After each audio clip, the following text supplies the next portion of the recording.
My name is Lonsam Kudzai. I'm a social change advocate. I use art for social change. I run an initiative called Project Impact. At Project Impact, we strive to create a more safer and equitable society for young people through artistic means. We use documentaries, film, dance, music, any kind of art form that can help relate the message that we are trying to send to the people. My name is Winnie Owiti. I empower girls in my community. I draw my motivation from my childhood. I had quite an experience growing up. I had to grow a little bit faster, but I was also inspired by a role model in the community. She gave back to the community. She had an organization sponsoring disadvantaged kids who could not afford going to school, and I was one of the beneficiaries from that organization. In my community, there's high rate of teenage pregnancies and early marriages, and basically because these kids lack information about sexual reproductive health and rights. Most of our parents, they are not well informed or probably illiterate. Most of them didn't go to school. So it's a new thing trying to mix how the world is currently changing and what we already know. So it's sort of like the girls need to find out their ways by themselves, because the traditional ways might not really conform with the current status of the world or life. So, I swore to myself that I was gonna work very hard and someday also come back and support other girls or kids. In October this year, I was fortunate enough to win a CPEX grant under the Community Engagement Exchange Program. It was me and my collaborator in Kenya called Winnie. So we won this grant. It enables me to travel from Zimbabwe to Kenya to implement a project on SRHER, specifically targeting young adolescent girls in Kanjira community in Kisumu, using art to spread the message on SRHER, issues of access to health services, and also issues of information dissemination. So we used drama. We helped the students that we worked with to come up with an informative theatre play that really educated the people that came on the day that we had our workshop. It was a big workshop. Different schools came, different people from Kanjira community came also. The chief was present, different influential stakeholders were there as well. After watching the play, people reflected on the issues that the kids had raised in the play. And so that on its own, it highlights the power of art, that art is able to help people understand, to help the audience put themselves in the actor's shoes and say, this is better, we can solve this in this way. It breaks the complex things into smaller pieces that can be understood in a different way. As a girl, when you read,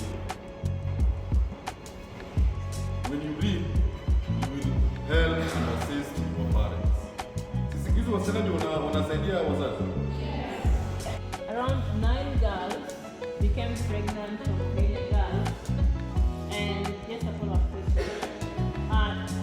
Do you know if they dropped out of school or last year? So they're probably young mothers, right? You know the things that are engaged in sex and the consequences in sex. That is what I understand.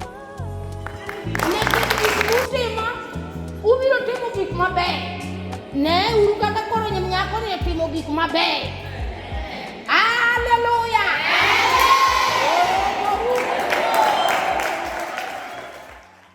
Our collaboration with G-Power, which is my project, is trying to tell a story about sexual reproductive health here in my community in Kanjira, and trying to compare it with the state of sexual reproductive health issues also in Zimbabwe, because that's exactly the sector he's also working on. And on his CP, he did a documentary, and that's the vision he had from my CP as well. And since we began this journey together, we have already created amazing things, and I cannot wait for you all to see what we've created. The whole workshop was really participant-centered. Like, we focused more on giving the voice to the young people, because we wanted to hear their stories, what they have to say. And I'm happy that not all of them, but some were really brave enough to say out. The goal was to empower 100 girls in that in these two schools, like to have 100 girls, but we ended up empowering, I think, 180 girls, and the rest were our stakeholders, the parents, the chiefs, and so yeah.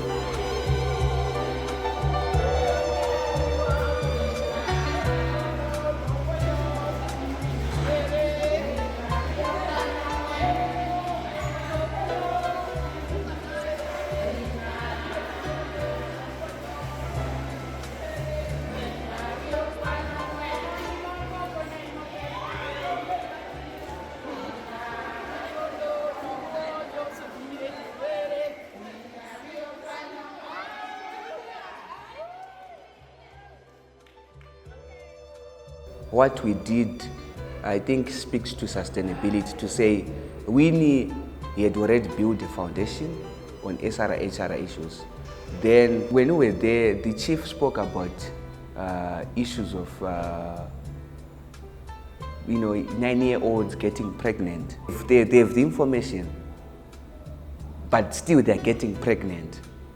So this means you need to come more and more and more and more and make sure that they understand, because on the ground, the reality is out of 1,000, maybe you might get one person. And that's an achievement. It's not easy to get one person. So at least if we manage to empower that 1%, if we are consistent and persistent, eventually we'll get to our bigger goal, which is to make sure that everyone has an understanding of their rights, their well-being, issues of child marriages and those kind of issues. Hi guys, this is Lonesome and Winnie. Winnie. Yeah. What are we riding?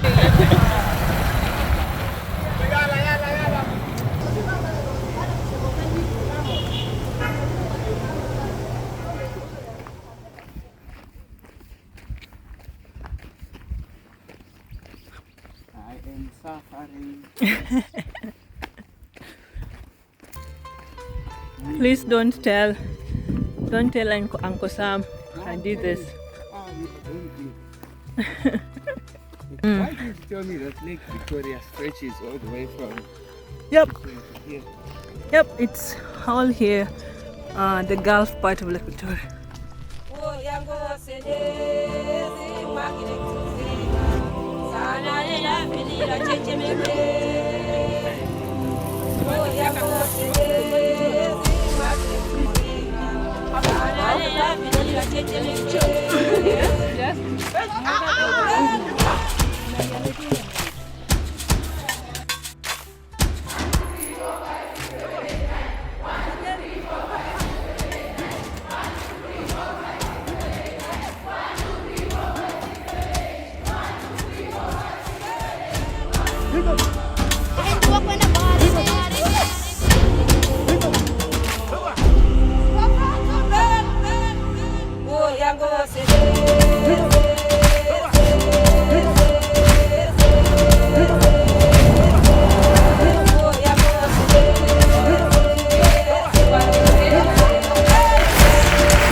What I would love to say though is working with Winnie has been eye-opening. She's an empowered woman, young woman. She's really goal-oriented. She really taught me a lot of things that I'm also applying in my work today. And she just made me see this other side of Africa that I didn't see, and the way she would talk to her people and to make me comfortable in her community. It was really inspiring, you know. Like I was, you know what, if you come to my country, I'll do the same for you, you know. So she really is that person who really made me feel at home. So I'm happy. I pray, and we are always talking. We hope to collaborate on more projects so that we can also inspire others. So basically, this is more than us. It's not just about us growing, but it's the potential to be able to transfer knowledge in a different form, you know, so that someone can be inspired. So that's basically the idea. So, yeah.